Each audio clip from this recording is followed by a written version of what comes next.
నమస్తే అమ్మా. ఓయ్, నిద్రపోయారా? లేసారా? ఎంతమంది ఉన్నారమ్మా? ముగ్గురా? అంతేనా వచ్చేది? ఎంతమంది మీకు స్ట్రెంత్ ఎంత?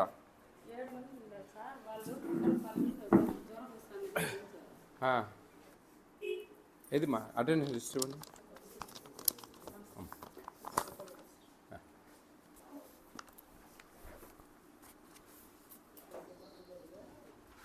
7 మందిలో ముగ్గురు వచ్చారమ్మా. కొంచెం కంప్లైంట్ వచ్చిందమ్మా నీ మీద. కొంచెము మేము ఎక్కడి నుంచి విజయవాడ నుంచి ఈ కంప్లైంట్ పట్టుకొని వస్తూ ఉన్నాం. చిన్నపిల్లలకు ఇచ్చే ప్రతి ఐటెం స్కూల్లో వర్క్ చేస్తున్న ఆమె తినేస్తుంది, బయట అమౌంట్స్కి ఇస్తుంది. కేవలం ఒక అబ్బాయి ఉన్నాడు, కానీ లిస్ట్లో 16 మంది చిల్డ్రన్స్ నేమ్స్ ఉన్నాయి. ఒక్కరికి కూడా పాలు గుడ్లు అన్నం అసలు ఏమీ పెట్టడం లేదు. స్కూల్ని వాళ్ళ అవసరానికి వాడుకుంటున్నారు. నేను మీకు బిగ్ ఫ్యాన్ సార్. నోరు లేని చిన్నపిల్లలకు న్యాయం చేయండి. ఇది వాళ్ళు పెట్టిండేది. ఈ ఊరస్తులు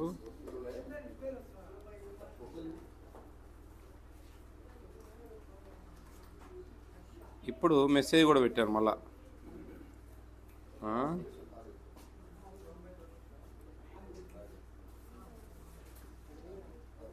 మీరు వస్తున్నారని వాళ్ళకి ఇన్ఫర్మేషన్ వచ్చింది.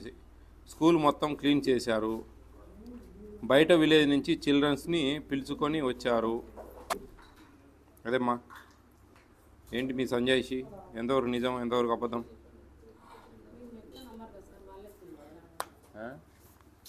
అడిగేదాన్ని సమాధానం చెప్పు. నువ్వు 2 హ్యాబిటేషన్స్ కలిపి పెట్టుకున్నావు. బయట నుంచి వస్తారు సార్, ఈరోజు జ్వరం అని ఒక అబ్బాయిని పిలుచుకొని వచ్చాము. వాళ్ళు 2 పిల్లలు ఆడుకునే జ్వరం అనేసి వాళ్ళు రాలేదు. ఒక అమ్మాయి ఊరికి వెళ్ళింది. కాళ్ళని పిలిపించాడు, రోజు పెట్టుకుంటాను సార్ స్కూల్. నేను 7 మంది పిల్లలు, 7 మంది కాను 4, 5 అట్లా వస్తూ ఉంటారు రోజుకు అమ్మా.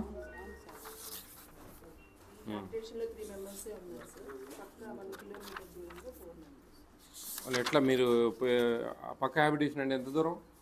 1 కిలోమీటర్. మెయిన్ రోడ్లో ఉండేదా? ఇక్కడ ఇట్లా పోవాలా? చూసారమ్మా స్టాక్ చూసారా? సరిపోయినాయన్ని. ఎగ్స్ ఎందుకు ఇన్ని ఉన్నాయమ్మా? 7 మంది పిల్లలు ఒక తల్లికి. వాళ్ళు ఎంతమంది ఉన్నారు? 6 months to 3 years పిల్లలా? బిట్వీన్ 6 months to 3 years పిల్లలు 4 ఉన్నారా? వాళ్ళు వచ్చి తీసుకెళ్తారా? రెడీ చేసి పెట్టినవే అందరినీ?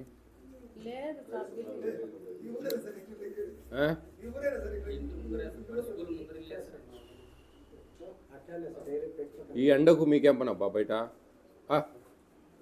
ఏమయ్యా పల్లెలు ఎట్టుండేది నాకు తెలియదు, నేను ఆనించి వచ్చినాను కదా. ఏం పెద్దయినా సర్లే, కొంచెం జాగ్రత్త చేయండి అమ్మా. కంప్లైంట్ వచ్చినాయంటే అర్థం చేసుకోండి. ఇంత చిన్న ఇంటీరియర్ విలేజ్కి వచ్చినామంటే ఏ ఒక్క చిన్న పాయింట్ దొరికినా వెళ్ళిపోతాం మేము. అడుగామని పొద్దున్నీ తిరుగుతుంది మాతో మేడం. ఎక్కడెక్కడ తిరుగుతాం, ఎంత ఇంటీరియర్కి వెళ్తాం, ఎక్కడికైనా పోతాం. ఎందుకంటే ఆ కంప్లైంట్ నిప్పులేని పొగరాదని నేను అనుకుంటా. అది ఎంతవరకు ఇది అనేది మీరు ఆలోచించుకోండి. కొన్నిసార్లు సందర్భాల్లో మీ మీద కొంచెం కోపము, శత్రుత్వము, పగనో కూడా ఉంటుంది. ఉండదని నేను చెప్పను. వాళ్ళు అడిగినట్టు ఇంతకుముందు మనము టీహెచ్ఆర్ ఇచ్చేవాళ్ళం, ఇప్పుడు ఇవ్వడం లేదు. అది బేస్ చేసుకొని అడుగుతారు. టీహెచ్ఆర్ గతంలో ఇచ్చారు కదా, ఇప్పుడు ఎందుకు ఇయ్యరు అని అడుగుతారు. కానీ మన రూల్స్ ఇప్పుడు మారిపోయినాయి, అది వాళ్ళకి తెలియదు.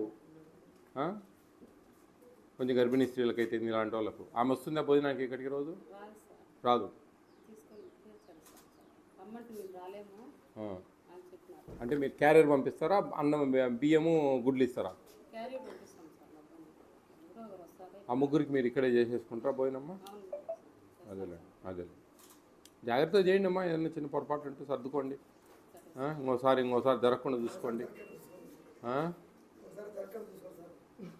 ఎందుకంటే మాకు మళ్ళీ కంప్లైంట్ పెడతారు. మీరు వచ్చిపోయినా కానీ అదే విధంగా జరుగుతుంది సార్, అదే పని చేస్తూ ఉన్నారు మళ్ళా అనే ఉద్దేశం. అట్లా కాకుండా మీకు మనం కమిట్ అయ్యి ఇక్కడికి వచ్చాం కదమ్మా, ఈ జీవితానికి ఇక్కడ పనిచేస్తామని. మీకు వర్క్ ఎక్కువ ఉంది, ఇబ్బంది ఉంది అంటే వేరే వాళ్ళని చూసుకుంటాం, మానేయండి, ఇబ్బంది లేదు. అట్లా మనం ఏదైనా కానీ ఒక కమిట్మెంట్ అనేది ఈ జీతానికి ఇక్కడ పనిచేస్తామని ఒప్పుకోనే కదా వచ్చింది. ఇప్పుడు మాకు జీతం చాలడంలే, అది చాలడం, ఇది అంటే అది మాకు సంబంధించింది కాదు. అవే జాగ్రత్త చేయండి. నేను మీకోసం చెప్తున్నా, తప్పులు జరిగింటే సవరించుకోండి, రాబోయే కాలంలో చేయకుండా ప్రయత్నం చేయండి. ఎవరికి ఇబ్బంది కలగకుండా ఉంటుంది, బాగుంటుంది.